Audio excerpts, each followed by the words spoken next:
Hello friends, आज हम आपके लिए कराने वाले हैं कक्षा 10 के जो OMR वाले विकल्प होते हैं 20 विकल्प, वो आपको मैथ के 20 विकल्प क्लियर कराने वाले हैं। तो आप लोग हमारे चैनल को सब्सक्राइब कर लें और वीडियो को लास्ट तक देखें, क्योंकि हम ऐसी ही वीडियो जब तक आपका एग्ज़ाम नहीं आएगा तब तक आपको प्रोवाइड कराते रहेंगे। और हम जो करा रहे हैं उनमें से पक्का 20 नंबर का आपका वहीं OMR में बिल्कुल वही मिलेगा। ठीक है, तो हमारा यह पहला विकल्प है, किसी पूर्णांक m के लिए धनात्मक विषम पूर्णांक का रूप का होता है।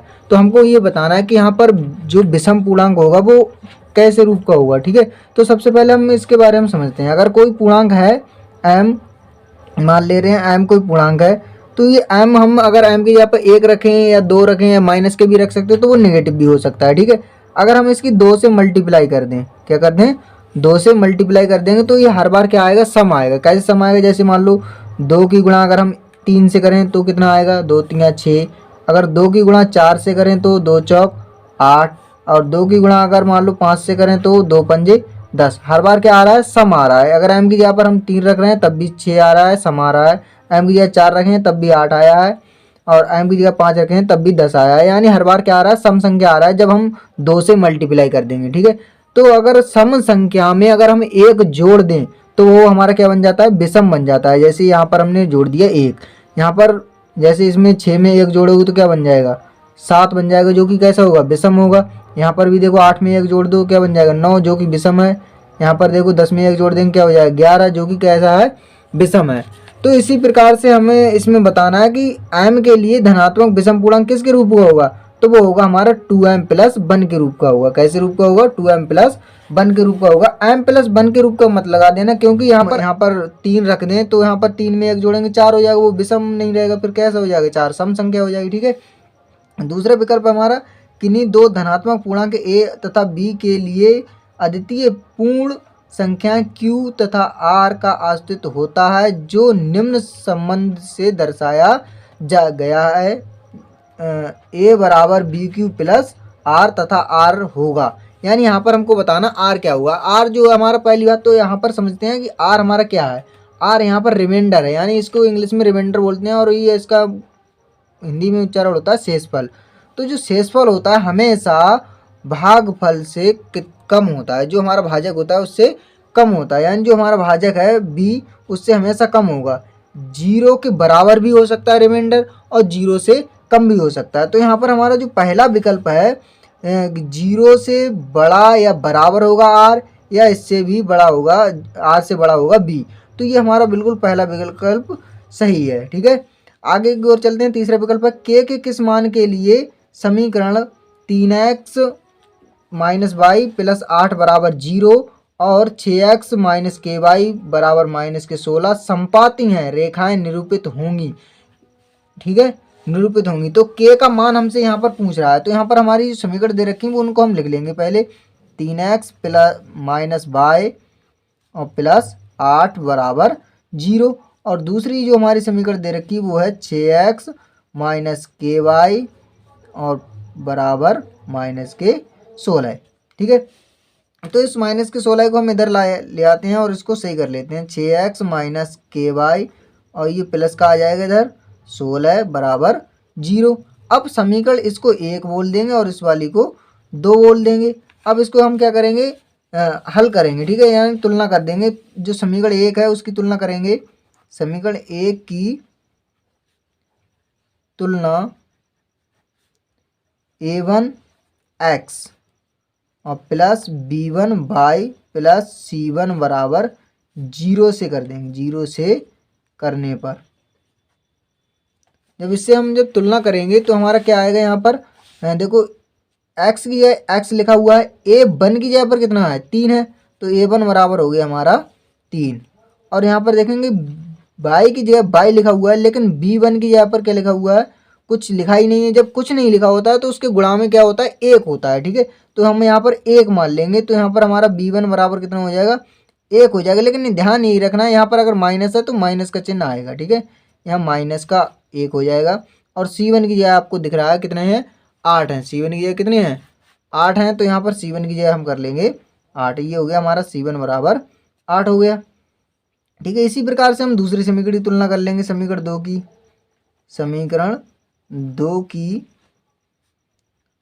तुलना a2x plus b2y plus c2 बराबर 0 से कर देंगे। 0 से करने पर जब इससे तुलना करेंगे तो हम यहाँ पर देख रहे हैं कि समीकरण 2 है हमारा, x की x लिखा हुआ है तो a2 बराबर कितना हो जाएगा, a2 बराबर हमारा कितना लिखा है, a2 की जगह पर 6 लिखा है तो a2 बराबर हो गया 6। और यहाँ पर देखेंगे b2 की जगह पर क्या लिखा हुआ, b2 की जगह पर k लिखा हुआ है तो b2 बराबर हो गया हमारा k। लेकिन हमने जैसा बताया कि माइनस का लगाना है चिन्ह तो यहाँ पर माइनस का k हो जाएगा। और c2 की जगह पर हमारा कितना लिखा हुआ है, 16 लिखा हुआ है तो c2 बराबर हो गया हमारा 16। ठीक है। अब यहाँ पर एक बात कही गई है विकल्प में कि संपाती रेखाएं निरूपित करता है। संपाती के लिए हमें कंडीशन पता होना चाहिए। संपाती के लिए होता है हमारा a1 बटे a2 बराबर होता है b1 बटे b2 के, लेकिन बराबर नहीं होता है c1 बटे c2 के। ठीक है।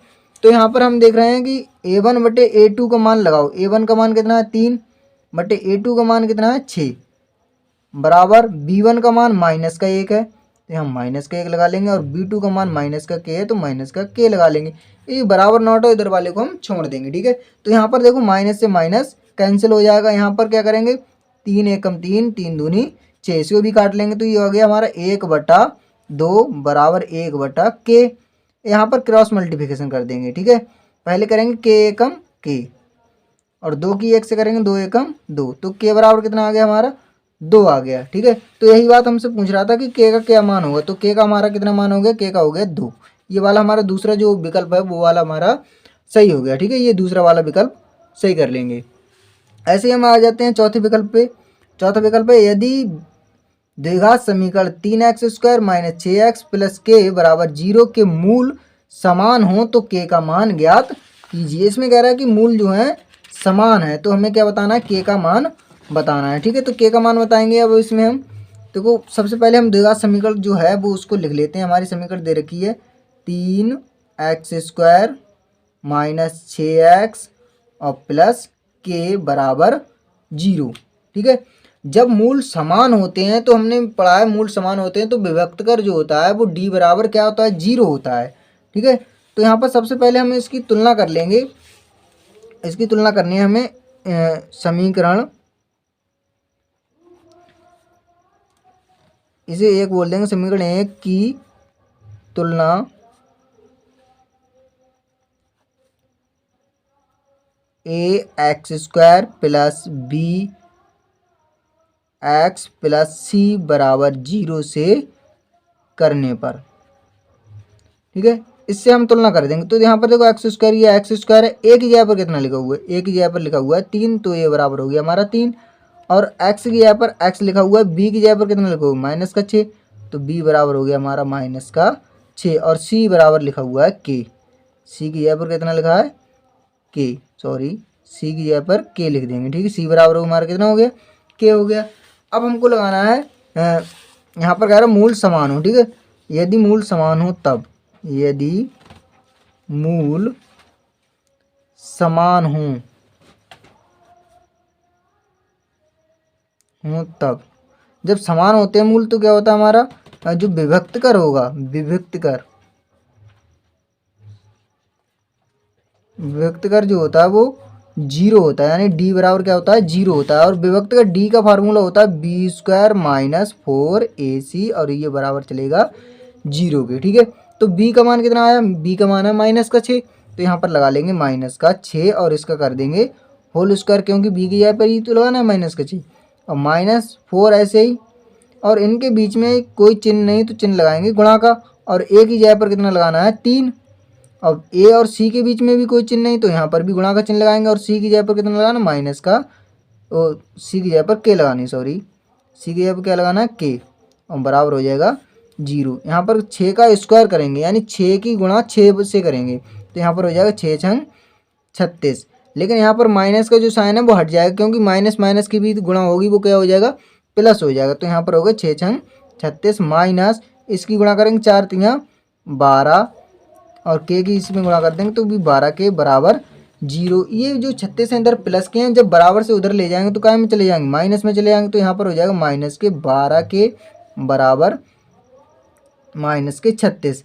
अब माइनस के साइन से इस माइनस के साइन को कैंसिल कर देंगे और ये 12 इधर गुणा में उधर कहाँ में चले जाएंगे, बटे में चले जाएंगे, तो के बराबर आ जाएगा 36/12। अब 12 से हम भाग लगा देंगे तो 12 का 12, 12 दूनी 24, 12 तिया 36, 12 तिया 36, तो के बराबर कितना आ गया हमारा 3 आ गया। और हमसे के का ही मान पूछ रहा था, तो के का मान कितना आ गया 3 आ गया। यहाँ पर के का मान लगा देंगे 3 होगा। ठीक है, ये पहला विकल्प हमारा सही हो गया। दूसरा वाला 5वां विकल्प प्रश्न है हमारा x + 1/x बराबर 7, तो x² + 1/x² का मान ज्ञात कीजिए। ठीक है, यहाँ पर हमको दे रखा है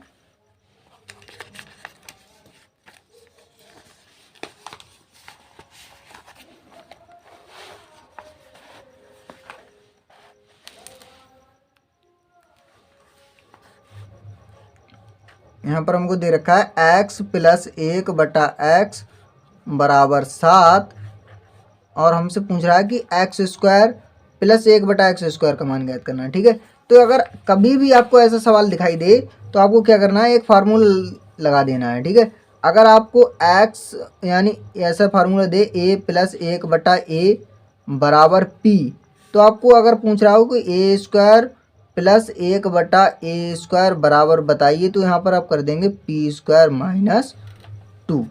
p² में से क्या करना है 2 घटा देना है। ठीक है, तो यहाँ पर देखो, यहाँ पर p की जगह पर कितना लिखा हुआ है 7 लिखा हुआ है, तो हमें इसी का करना है 7 का कर देना है स्क्वायर और माइनस कर देना है इसमें से 2, तो 7 कितने हो जाएंगे 49 और माइनस कर देंगे 2, 49 में से 2 घट जाएंगे, कितना बचेगा 47 बचेगा। ठीक है, तो इसका विकल्प हमारा 47 का आंसर आएगा, तो ये वाला हमारा विकल्प ए वाला सही हो जाएगा। ठीक है, इसको हम दूसरे तरीके से भी कर सकते हैं, लेकिन वो अभी हम नहीं बताएंगे। ठीक है, क्योंकि शॉर्ट विकल्प हैं तो शॉर्ट तरीके सीखो। ठीक है,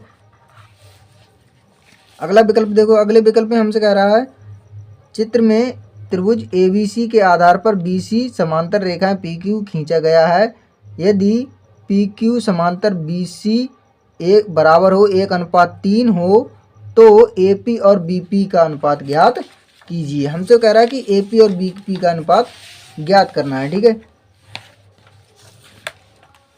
तो यहाँ पर देखो ये चित्र बना हुआ है हमारा, चित्र हम बना देते हैं। ये बना हुआ है, यहाँ पर A है, यहाँ B और यहाँ C और यहाँ P और ये Q। हमको देखो दिया क्या हुआ है PQ अनुपात BC दिया हुआ है, PQ अनुपात BC बराबर दिया हुआ है 1:3। हमसे पूछ रहा है कि हमको बताना है AP अनुपात BP, PB या BP एक ही बात है, PB बराबर ज्ञात करना है। तो सबसे पहले हम इसको समझते हैं। ठीक है, देखो यहाँ पर अगर ये दोनों जो त्रिभुज हैं वो समरूप होंगे, कौन कौन से वाले, ये APQ वाला ये जो त्रिभुज है वो ABC त्रिभुज के समरूप होगा। क्यों होगा, क्योंकि इन दोनों का ये वाला जो कोण है वो एक ही है। ठीक है, तो ये उभयनिष्ठ कोण हो गया। दूसरी बात, इस लाइन के ये लाइन जो है समांतर है, अगर इस पर कितनी भी समांतर लाइनें खींची जाएंगी तो यहाँ का कोण इस कोण के बराबर होगा। ये जो कोण होते हैं वो कैसे कोण होते हैं, संगत कोण होते हैं। ठीक है, तो हम इसमें लगाएंगे कि त्रिभुज ABC समरूप है त्रिभुज PQ और A के। ठीक है, ये छोटे वाला त्रिभुज जो है पूरे बड़े वाले त्रिभुज की कैसा है, समरूप है। अगर समरूप है तो हम इसको समरूपकता के नियम से लगा देंगे। समरूपकता का क्या नियम होता है कि इनकी जो भुजाओं का अनुपात होता है वो हमेशा बराबर होता है। ठीक है, तो हम लगाते हैं। देखो पहले छोटे वाले त्रिभुज में चलते हैं।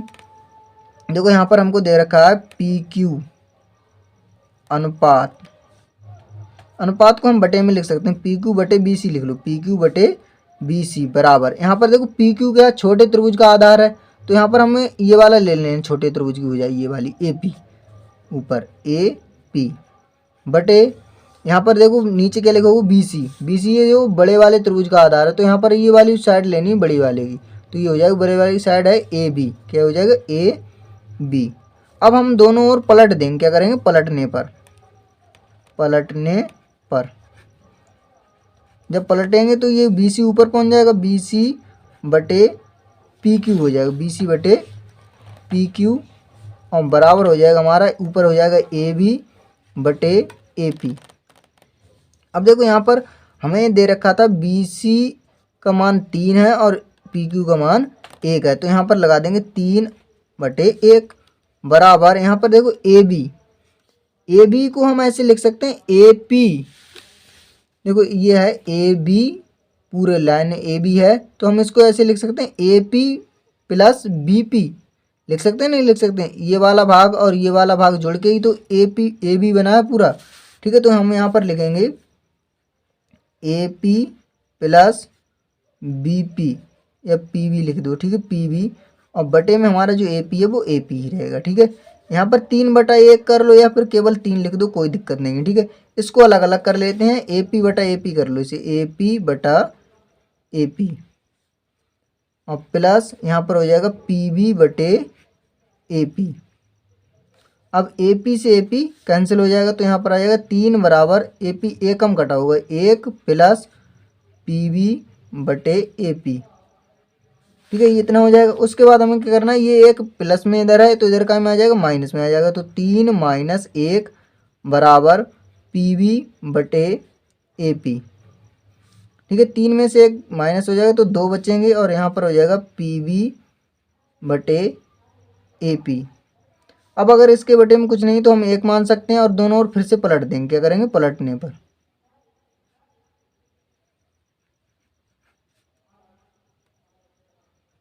पर क्या हो जाएगा, हमारा 1 ऊपर पहुंच जाएगा, 1/2 बराबर हो जाएगा AP/PB, ठीक है। अब हम इसको सीधा करके भी लिख सकते हैं, क्या हो जाएगा हमारा AP/PB बराबर 1/2, अनुपात में लिखना है हमको, AP/PB, ओ सॉरी, अनुपात में लिखना है, तो यहाँ पर अनुपात में लिख देंगे AP/PB बराबर 1/2।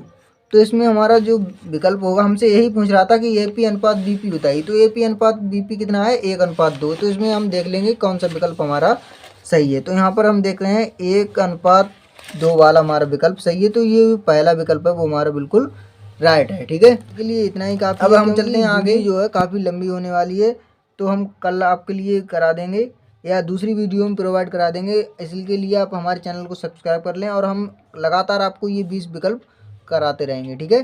धन्यवाद, thank you for watching this video.